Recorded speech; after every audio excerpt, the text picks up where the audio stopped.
वफाकी हुकूमत का खैबर पख्तूनख्वा में गवर्नर राज लगाने का कोई ऑप्शन ताहाल ज़ेर गौर नहीं। वफाकी हुकूमत के ज़राए के मुताबिक ज़रूरत पड़ने पर वफाक खैबर पख्तूनख्वा में तैनात वफाकी मुलाजमीन को अहम हिदायत दे सकता है।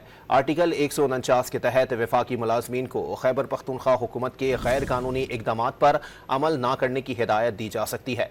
आइन के आर्टिकल 149 पर अमल दरामद के हवाले से गौर व गौस जारी है।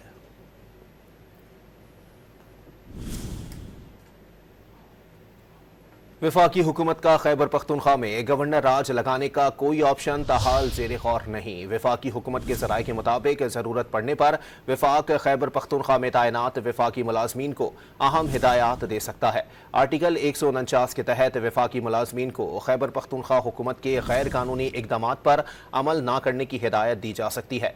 आइन के आर्टिकल 149 पर अमल दरामद के हवाले से गौर व गौस जारी है।